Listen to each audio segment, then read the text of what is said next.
ರಾತ್ರಿನೇ ನಾನು ಹೇಳಿದ್ದೀನಿ, ಎಸ್ ಪಿ ಆರ್ ಗಮನಕ್ಕೆ ತಂದಿದ್ದೀನಿ, ಮೈಸೂರು ಐ ಜಿ ಆರ್ ಗಮನಕ್ಕೆ ತಂದಿದ್ದೀನಿ.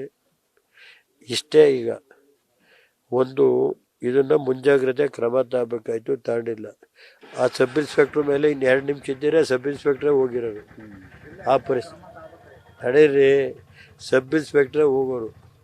ಇದನ್ನು ನಾನು ಹೇಳೋದು ಯಾರೇ ಇರಲಿ ರೀ, ಸರ್ಕಾರಿ ಇನ್ಸ್ಪೆಕ್ಟ್ರು ಇವೆಲ್ಲ ಕೂತು ಆ ಕಡೆ ಈ ಕಡೆ ಇಂಥ ಮೆರವಣಿಗೆ ಬರುವಾಗ ಇದಾಗುತ್ತೆ.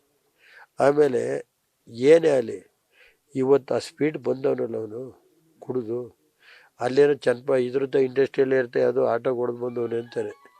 ಆ ಸ್ಪೀಡ್ ನೋಡಿದರೆ ಅಷ್ಟು ಜನ ಅವರೇ, ಸಾವಿರಾರು ಜನ ಅವ್ರೆ ಅಲ್ಲಿ ಮುಂದ್ಗಡೆ.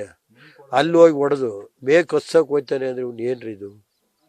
ಅವನು ಅದು ಹಂಪು ನಾವು ಹಾಕಿರೋ ಹಂಪು ಐತಲ್ಲ, ನಾನು ಡಿವೈಡ್ರು, ಅದೇನಾದ್ರು ಡಿವೈಡ್ರು ಮಾಡ್ದು ಹೋಗಿದ್ರೆ ನಿನ್ನೆ ಎಷ್ಟು ಜನ ಸಾಯಿರೋ ಗೊತ್ತಾಯ್ತಾ?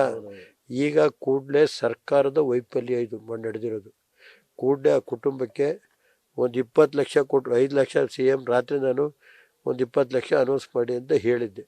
ಕನಿಷ್ಠ ನಾನು ಜಿಲ್ಲಾ ಉಸ್ತುವಾರಿ ಸಚಿವರಿಗೂ ಹೇಳ್ತೀನಿ, CMಗೂ ಹೇಳ್ತೀನಿ, ಕನಿಷ್ಠ ಈ ಕುಟುಂಬ ಇವೆಲ್ಲ ನೋಡಿದರೆ ಕಣ್ಣಿಂದ ಏನು ಇದೆಯಲ್ಲ. ಅಲ್ಲಿ ಕಬ್ಬು ಬೆಳಿಗ್ಗೆ ಹೋದೆ, ಅವ್ರ ತಾಯಿ ಹುಷಾರಿಲ್ಲ, ಆ ಹುಡುಗನ ತಂದು ಅಲ್ಲೆಲ್ಲ ಗ್ಯಾರೇಜ್ ಇಟ್ಕೊಂಡು ನೋಡ್ತಾ ಇತ್ತಂತೆ. ಇನ್ನೊಬ್ಬ ಆ ಹುಡುಗನ ನೋಡಿದರೆ ವಡ್ರಪಾಳ್ಯ, ಆ ಹುಡುಗ BA ಓದ್ತಾ ಇತ್ತು. ಅವ್ನು ಕಣ್ಣಿಂದ ನೋಡಬಾರ್ದು, ಅಂಥ ವೈರಿಗಳಿಗೂ ಇದಾಗಬಾರ್ದು. ಕೂಡಲೇ ಸರ್ಕಾರ ಕನಿಷ್ಠ 20 ಲಕ್ಷ ಕೊಡಬೇಕು. ಮತ್ತು ಇವಕ್ಕೆ ಏನು ಸೂಕ್ತವಾಗಿ ಸರ್ಕಾರ ಏನಾದ್ರು ಒಂದು ದಾರಿ ತೋರಿಸ್ಬೇಕು ಆ ಕುಟುಂಬಕ್ಕೆ ಅಂತೇಳಿ ನಾನು ಒತ್ತಾಯ ಮಾಡ್ತೀನಿ.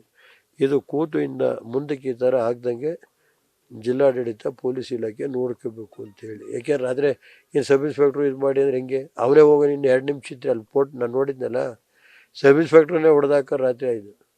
ಅದೇನೋ ದೈವಾನುಗ್ರಹ ಪುಣ್ಯ, ತಂದೆ ತಾಯಿ ಪುಣ್ಯದಿಂದ ಉಳ್ಕೊಂಡವನಷ್ಟು. ಆಯಿತು, ನಡೀರಿ.